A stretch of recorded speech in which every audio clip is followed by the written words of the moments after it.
Opini Pendidikan.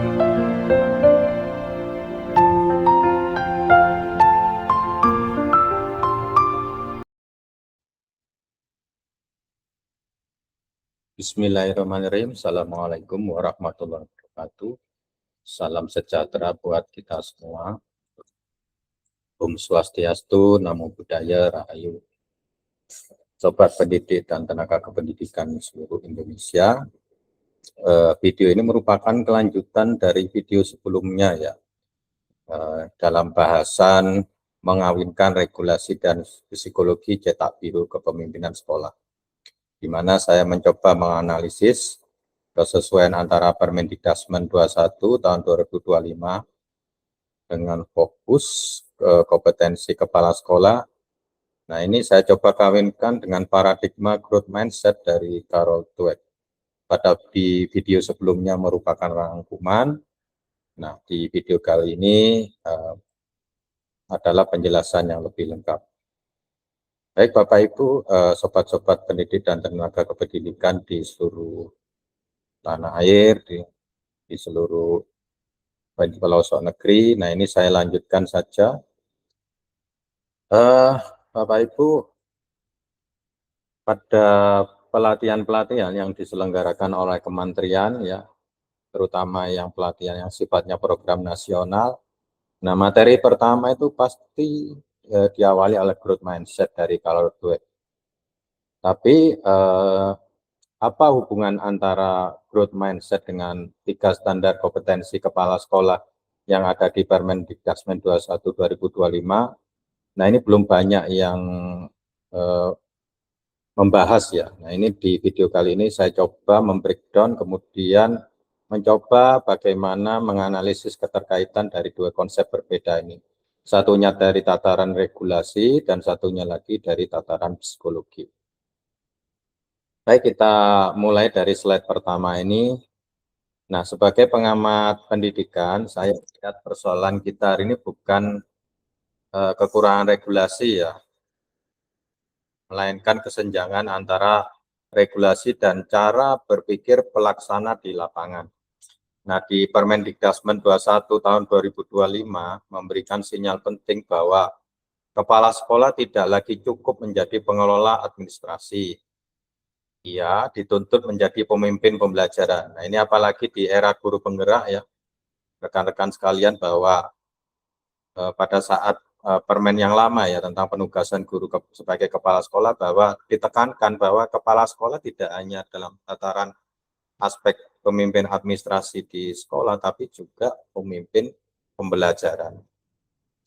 Nah, tetapi di Indonesia ya, di negeri kita ini, perubahan regulasi sering berhenti di level dokumen saja.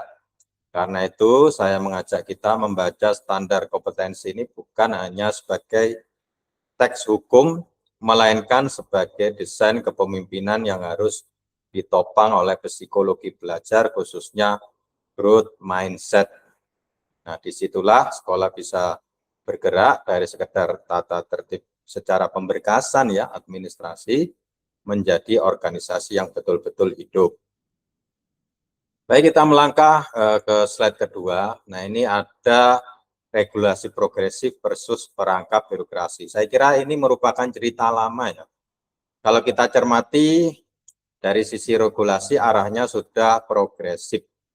Kepala sekolah diposisikan sebagai pemimpin manajerial sekaligus arsitek pembelajaran, dan evaluasi mulai bergeser dari sekedar ini ketersediaan dokumen ke indikator perilaku yang lebih dekat ke murid, ke dampak yang dirasakan oleh murid.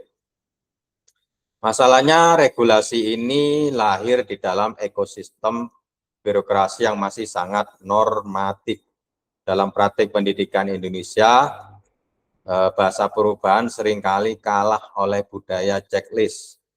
Jadi ancamannya bukan pada isi regulasinya, melainkan pada cara ia dioperasikan. Standar yang bagus bisa menyusut menjadi borang baru kalau kita tidak membangun fondasi psikologis yang tepat. Nah, ini di slide ya sudah dijelaskan secara detail ya.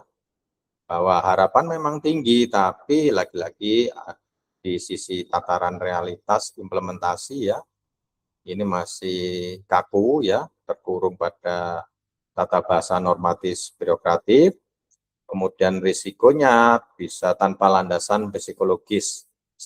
Standar baru memicu kepatuhan semu. Yang penting berkasnya lengkap. Nah ini yang problem klasik yang dialami oleh para kepala sekolah di Indonesia. Baik, kita melangkah ke slide yang berikutnya. Nah, ini tentang growth mindset. Nah, growth mindset ini merupakan sistem operasi pemimpin pembelajaran. Jadi di dalam growth mindset ini ada dua konsep utama ya. Yang pertama fixed mindset, ya ini keyakinan statis. Kemudian ada growth mindset, keyakinan berkembang. Nah, di titik ini saya ingin menegaskan growth mindset bukan slogan motivasi. Jadi ini adalah sistem operasi kepemimpinan. Fixed mindset membuat kepala sekolah melihat kapasitas guru sebagai bakat bawaan. Ada guru unggul, ada guru lemah. Selesai sudah. Kalau kepala sekolahnya masih terjebak dengan fixed mindset. Nah, akibatnya tantangan dipandang sebagai ancaman dan kegagalan dibaca sebagai vonis. Sebaliknya, growth mindset melihat kapasitas manajerial dan pedagogis sebagai sesuatu yang bisa ditumbuhkan melalui usaha, kemudian strategi yang tepat, dan umpan balik yang jujur. Jadi memang ada dua mindset yang saling bertumbuhkan di sini. Ada antara fixed mindset dan growth mindset. Nah, dalam konteks kita yang ada di Indonesia, perbedaan ini sangat menentukan. Kepala sekolah dengan growth mindset akan membina. Kepala sekolah dengan fixed mindset cenderung memilah, memberikan label, dan akhirnya hanya mengandalkan segelintir guru sebagai andalan. Nah, ini penyakit laten yang banyak dialami oleh kepala sekolah. Oke, kita berikutnya ke slide yang keempat. Nah, ini bagian yang sangat penting. Jadi di dalam growth mindset sendiri sebenarnya ada pola berpikir berkembang yang semu. Growth mindset yang fake ya, yang semu. Nah, ini bagian yang sangat penting. Banyak institusi pendidikan tampak modern di permukaan, tetapi sesungguhnya hanya mengadopsi growth mindset secara semu. Kata inovasi sering diucapkan, tetapi pola kerja tetap sama ya, hanya di tataran apa ya, istilahnya tataran lisan saja, slogan-slogan saja. Guru disuruh kerja keras, tetapi tidak dibantu memperbaiki strategi. Kegagalan diulang-ulang, lalu disebut sebagai proses belajar. Itu bukan growth mindset. Growth mindset yang sejati menuntut tiga hal sekaligus. Usaha keras, strategi yang adaptif, dan umpan balik yang jujur. Dalam sekolah di Indonesia yang masih takut salah, ya ini memang penyakit laten ya, menjangkiti banyak dari kita. Kuncinya ada pada keamanan psikologis. Kesalahan prosedural, kesalahan eksperimen tidak langsung dihukum, tetapi dibedah secara empiris untuk menghasilkan pembelajaran baru. Artinya guru ya atau tenaga kependidikan ya dibiarkan bebas apabila mereka melakukan kesalahan yang sifatnya tidak fatal, hanya kesalahan administrasi, kesalahan yang sifatnya prosedural, itu tidak langsung serta-merta divonis. Kalau misalnya divonis sehingga mereka seolah patuh dan ada perkembangan, itu namanya fake growth mindset, pola berpikir berkembang yang semu. Baik, kita melangkah ke slide berikutnya. Kita awali dari dimensi pertama ya. Dimensi pertama dari standar kompetensi kepala sekolah di Permendikbud 21 tahun 2025, yakni dimensi kepribadian. Nah, ini di dimensi kepribadian dari yang sekedar pemenuhan borang ya menuju ke kerentanan otentik. Nah, ini Kemudian di amanat regulasi ada semacam kematangan emosi dan pengendaraan diri dan pengembangan diri biar refleksi sistematis ada level 1 dan level 5. Secara detail level 1 dan level 5 bisa saudara baca sendiri di Permendikbud tersebut. Kemudian kalau kita lihat dari sisi psikologisnya, growth mindset, ini ada resiliensi dan kekuatan kata blok, the power of yet. Nah, perilaku ya yang bisa diobservasi oleh kepala sekolah. Dari kepala sekolah ya, ini pemimpin atau kepala sekolah ini berani mendemonstrasikan kerentanan, membuka rapat dengan mengakui keputusan manajer yang keliru, membedah data tanpa menyalahkan staf. Jadi tidak mengapa bagi seorang kepala sekolah itu mengakui bahwa dirinya itu memang keliru, kemudian melakukan kajian, analisis berbasis data, tanpa menyalahkan pihak lain, baik guru maupun tenaga kependidikan. Nah ini, jadi di slide ini ketika membaca dimensi kepribadian, bukan sekedar soal integritas personal, tetapi soal keberanian reflektif. Nah ini kepala sekolah diminta matang secara emosi dan konsisten mengembangkan diri. Jadi proses pematangan emosi ini memang perlu upaya dan tindakan yang terus-menerus sobat-sobat pendidik dan tenaga kependidikan. Jadi diharapkan dalam bahasa yang ini ya lebih operasional bahwa kepala sekolah harus berani berkata keputusan, misal ya sekadar contoh saja, keputusan saya bulan lalu kurang tepat, mari kita pelajari bersama. Jadi kepala sekolah tidak sungkan ya untuk mengakui bahwa dirinya memang ada kelemahan. Ini memang perlu belajar ya dari kita semua ya untuk mematangkan dari tataran emosi seperti ini. Nah, dari budaya birokrasi kita di Indonesia ini memang berat ya, karena memang tidak terbiasa ya, apalagi yang secara sosiogeografis sekolahnya di daerah yang kental dengan budaya feudalistis. Nah, ini memang sulit. Tapi justru disitulah kekuatan growth mindset. Kerentanan yang otentik membuka ruang aman bagi guru untuk jujur terhadap kesulitannya. Jadi ketika kepala sekolah mengakui bahwa dirinya itu salah, maka ini otomatis ya akan memicu dari guru akan melakukan apa ya keterbukaan lah istilahnya, akan membuka diri kepada kepala sekolah bahwa dirinya juga ada, gampangannya itu ada juga kesalahan yang sifatnya nanti akan direfleksikan bersama. Tanpa itu refleksi hanya akan berubah menjadi formalitas evaluasi diri yang indah di atas kertas, tetapi kosong di praktek. Nah ini.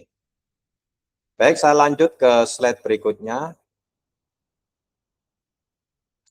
Kita melangkah ke dimensi sosial. Rekan-rekan pendidik dan tenaga kependidikan seluruh Indonesia di dimensi kedua. Dimensi sosial ini bahwa pemberdayaan bukan sekedar pelepasan. Nah, di amanat regulasi memberdayakan warga sekolah dan aktif dalam kolaborasi profesi. Misal kalau di himpunan atau organisasi kepala sekolah dan KKS. Ini. Nah, dalam banyak sekolah di Indonesia, istilah pemberdayaan sering disalahpahami sebagai pelimpahan tugas. Guru diberi semacam tugas atau proyek, lalu dibiarkan berjuang sendiri. Padahal regulasi bicara tentang memberdayakan warga sekolah dan aktif dalam kolaborasi profesi. Nah, kalau regulasi ini kita baca ya, di dimensi sosial ini kita baca dengan lensa growth mindset, maknanya adalah scaffolding. Kepala sekolah memberikan ruang bertumbuh, tetapi juga memberikan pendampingan, sumber daya, dan perlindungan saat proses belajar berjalan. Jadi modelannya enggak cul-culan, Bapak Ibu. Jadi ketika memberikan kesempatan kepada guru atau tenaga kependidikan untuk belajar, itu juga harus didampingi. Nah, Saya kira ini ya penting terutama untuk guru muda dan guru yang sedang beradaptasi dengan teknologi atau kurikulum atau regulasi-regulasi baru ya. Ini harus didampingi oleh kepala sekolah. Nah, pemberdayaan yang benar membangun kapasitas, pemberdayaan palsu hanya memindahkan beban dan mempercepat frustasi. Baik, nah ini yang terakhir, di dimensi terakhir, yakni dimensi profesional. Nah, di sini letak pergeseran paradigma yang paling besar ya. Kepala sekolah tidak semestinya hadir di kelas sebagai auditor yang sibuk mencari kekurangan administrasi, ya harus hadir sebagai arsitek budaya belajar. Artinya supervisi tidak berhenti pada RPP atau pada modul ajar ya.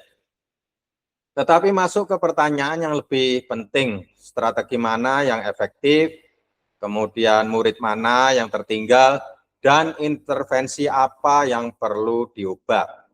Dari sudut pandang pengamat pendidikan ya, seperti saya, inilah pembeda antara sekolah yang tumbuh dan sekolah yang hanya tampak tertib. Bila inovasi dipakai sebagai alat tekan atau ancaman, maka kepemimpinan pembelajaran hanya menjadi etalase. Tetapi bila dipakai untuk membangun perbaikan sistematis, sekolah akan bergerak jauh melampaui hanya sekedar embel-embel akreditasi. Ini. Baik, kita ke slide berikutnya. Nah, ini ada paradigma kepemimpinan dari yang konsepnya transformasional versus yang transaksional. Ya tentu kalau kita mengacu di Permendikbudmen ya kita milihnya ya yang transformasional ya dibanding yang transaksional. Nah, di slide ini sangat relevan dengan realitas lapangan. Kita bisa melihat bahwa kepala sekolah mengacu pada regulasi yang sama-sama di Permendikbudmen ini. Tetapi ya menghasilkan budaya sekolah yang sangat berbeda. Nah, pemimpin transformasional memberikan umpan balik yang formatif, memperlakukan kesalahan sebagai bahan belajar, mau mengubah keputusan bila data menuntut dan melihat inovasi sebagai suatu eksperimen yang sah, ya, yang legal. Nah, kemudian sebaliknya pemimpin transaksional cenderung memberi label, mencari kambing hitam, memaksakan keputusan, dan memakai inovasi sebagai windows dressing. Dalam konteks Indonesia, banyak sekolah macet bukan karena gurunya tidak mau maju, tetapi karena struktur kepemimpinannya membuat semua orang bermain aman. Ini karena sama-sama main aman, ya sudah, terjadilah yang namanya kepemimpinan transaksional. Baik, saya lanjut, rekan-rekan pendidik tenaga kependidikan di slide berikutnya. Nah, di slide ini ada adaptasi konteks ya, mengatasi jebakan lokal atau secara geografis ya dari Permendikbudmen ini dan adaptasi growth mindset di dalamnya. Jadi tidak semua sekolah ya menghadapi masalah yang sama. Di kota persoalannya sering datang dari ini ya, lingkup kompetensi yang begitu ekstrim ya, tuntutan lah. Tuntutan terutama tuntutan dari orang tua. Nah, ini yang biasanya memuja angka. Nah, ini susah ini kalau di daerah perkotaan ini dihilangkan. Nah, ini. Kemudian di wilayah 3T, di daerah yang tantangannya dari sisi geografis luar biasa ya, di wilayah 3T, nah, ini tantangannya justru merasa helpless ya, artinya merasa tidak berdaya karena fasilitas terbatas. Maka di sisi ini ya growth mindset tidak akan bisa tumbuh karena sudah apatis duluan. Nih. Maka growth mindset tidak boleh dipakai secara seragam. Artinya konsep ini ya, meskipun secara kebijakan di awal-awal pelatihan yang sifatnya prognas tadi, growth mindset ini bahannya sama, tapi begitu di tataran implementatif ini harus dilihat konteks lokalnya dulu. Ini di kota, kepala sekolah perlu menggeser ya, misalnya dari orientasi, dari angka ya, ke narasi perkembangan. Nah, kemudian di daerah-daerah yang terbatas seperti 3T tadi, kepala sekolah perlu menegaskan bahwa keterbatasan bukan alasan untuk menyerah. Lalu memetakan aset lokal ya. Jadi aset lokal, saya yakin di daerah-daerah 3T memiliki aset yang tidak dimiliki daerah perkotaan. Nah, itu dijadikan sebagai sumber belajar. Nah, ini justru kalau saya amati ya, ketika seorang kepala sekolah berhasil membawa konsep ini sesuai dengan konteks lokal, saya melihatnya sebagai ini keberhasilan kepemimpinan. Jadi justru tampak ya pada saat dia itu bisa membaca konteks ya, konteks dari situasi di sekolahnya. Bukan sekedar mengulang jargon ya, jargon-jargon yang dia terima pada saat dia pelatihan ya, di mana ada konsep, diawali oleh konsep growth mindset ya, dia ulang lagi di tempatnya, bukan seperti itu, tapi keberhasilannya ketika dia menerapkan di tataran lokal. Ini. Baik, kita ke slide berikutnya. Nah, ini selain geografi ya, tadi kan kita sudah membahas bagaimana perbedaan geografis antara daerah 3T dan perkotaan. Ini budaya organisasi juga sangat menentukan. Ada sekolah yang ini ya, tampaknya kolaboratif ya, kelihatan dari luar kompak gitu. Tetapi sebenarnya dia di level yang apa ya? Sebenarnya puas diri, artinya tidak ada lagi perkembangan yang akan dikembangkan lebih lanjut. Artinya mandek lah, bahasa paling gampang. Nah, ini ada pula sekolah yang sangat birokratis, takut salah, kemudian ketika dibawa ke tataran refleksi juga rendah, ya jarang melakukan refleksi bersama. Kemudian ada juga sekolah yang mapan, sekolah artinya di tataran budaya organisasi, kemudian di aktivitas pembelajaran juga sesuai ya dengan permen ini, memadai. Ya. Nah, untuk apa ya istilahnya melakukan refleksi terhadap hal-hal yang terjadi di sekolah, kepala sekolah harus berani mengguncang zona nyaman ya, artinya harus memberikan target yang lebih berani. Kemudian bisa bekerja sama dengan pihak luar ya, terutama dengan pengawas sekolah ya. Itu untuk melakukan audit ya, sejauh mana pembelajarannya, sejauh mana aliran administrasinya, sejauh mana peningkatan kompetensi dari pendidik dan tenaga kependidikannya. Ini.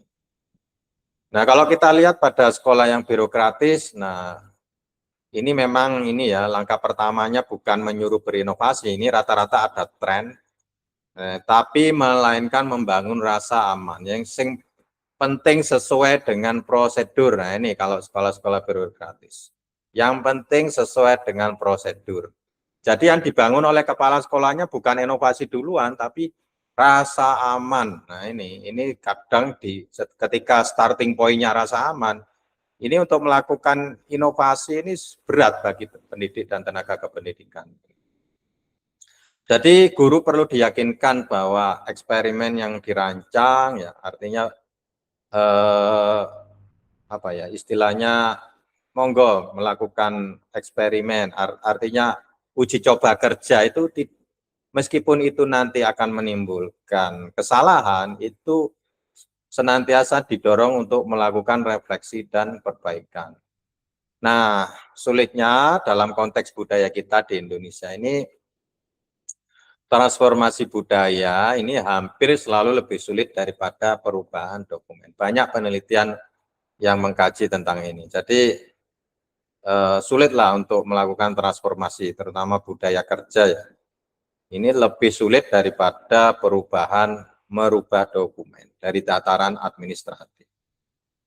Nah, karena itu pemimpin perlu atau kepala sekolah perlu membaca kultur sebelum mengeksekusi agenda perubahan. Baik, saya lanjut lagi. Nah, ini ada beberapa komponen ya. Apa saja yang dilakukan seorang pemimpin pembelajaran. Hal-hal yang nampak ya. Nah, bagian ini penting karena mengubah konsep menjadi tindakan. Di slide ini bisa dibaca sendiri. Nah, pemimpin pembelajaran tidak berhenti pada wacana. Nah, ia membuat laboratorium mikro agar guru bisa bereksperimen. Nah, ia mengubah ya dari bahasa rapat, dari bahasa menyalahkan menjadi bahasa belajar.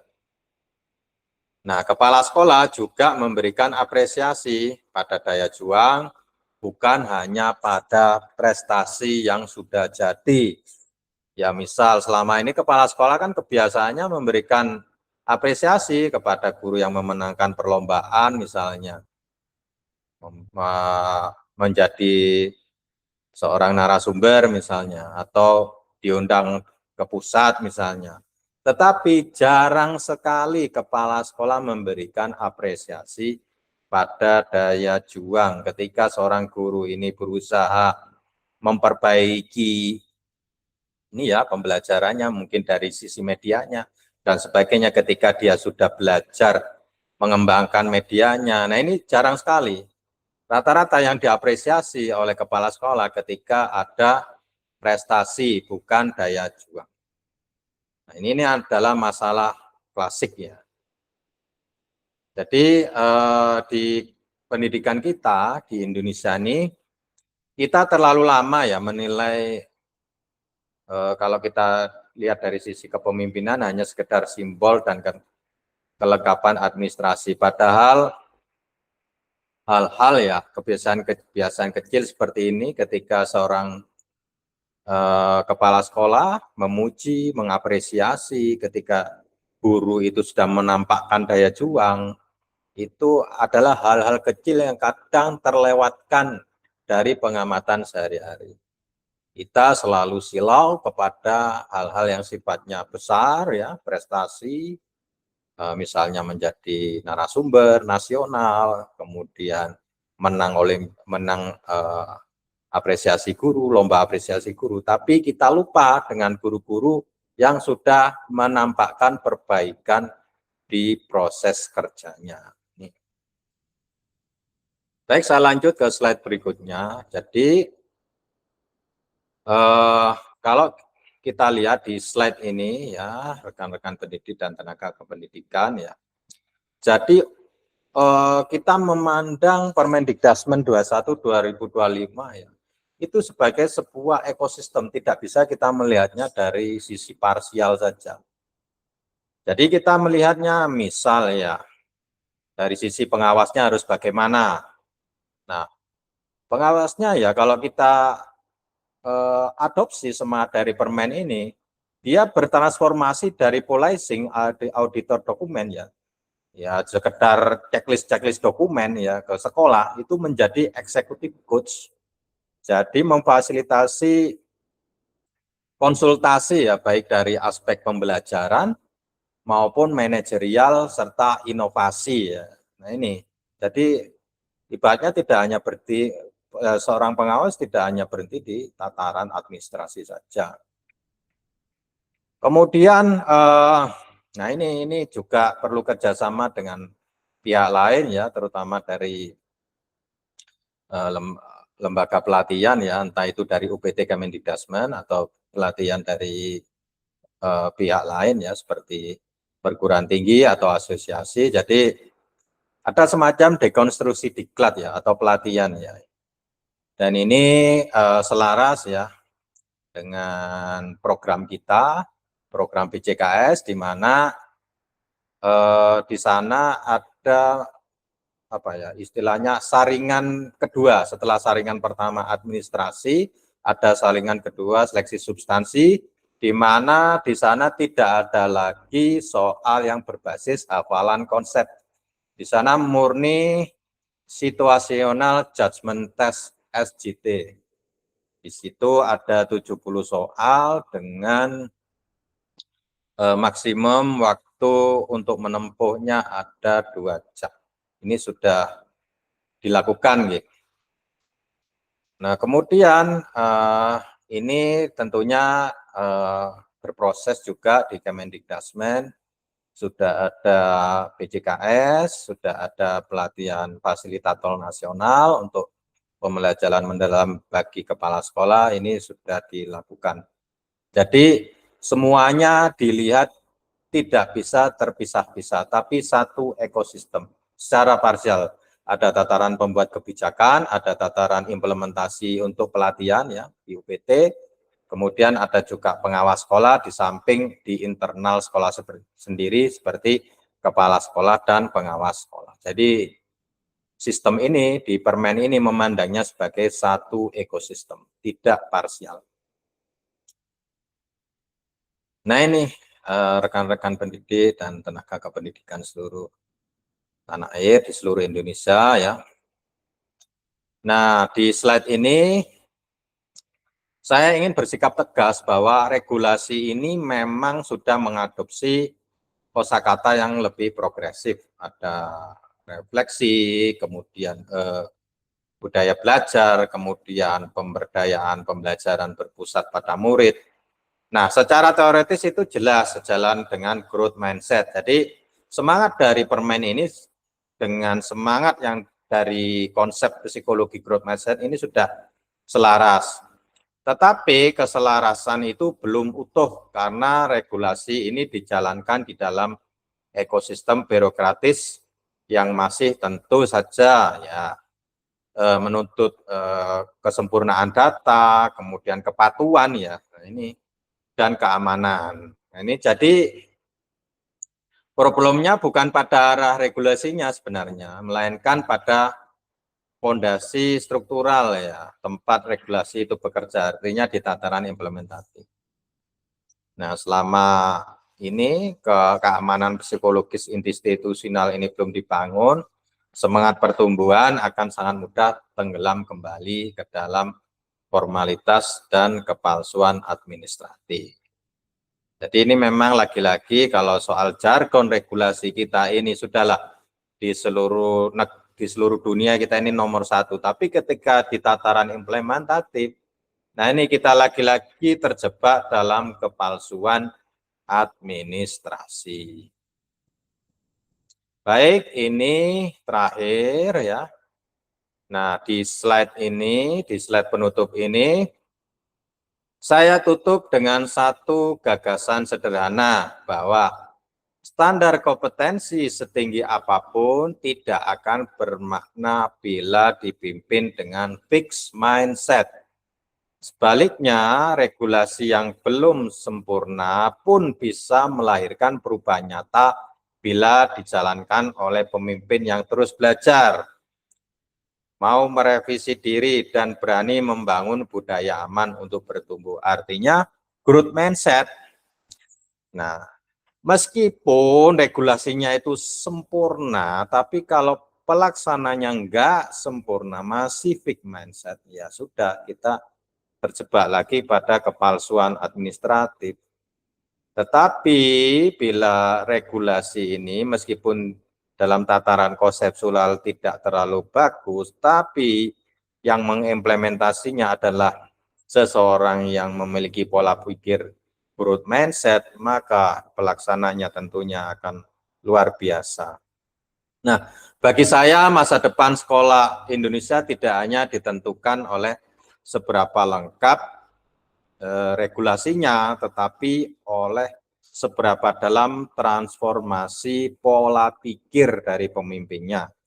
Karena sekolah yang hidup lahir dari pemimpin yang senantiasa berkembang ya, tidak merasa bahwa saya sudah mencapai ini, sudah selesailah kerjaan saya. Nah ini ya sudah selesai. Namun berasal dari pemimpin yang berkembang akan menularkan keberanian belajar. Nih, keberanian belajar. Saya highlight lagi ya, saya garis bawah lagi. Pemimpin yang berkembang yang akan menularkan keberanian belajar ke guru, kemudian nular ya dari guru ke murid, dan akhirnya dari murid ke masa depan bangsa. Baik, saya rasa sudah cukup untuk ini ya, untuk tayangan video kita kali ini. Berikutnya nanti akan saya bahas implementasi dari permen-permen selanjutnya. Saya akhiri, akhirul kalam billahi taufiq wal hidayah. Wassalamualaikum warahmatullahi wabarakatuh.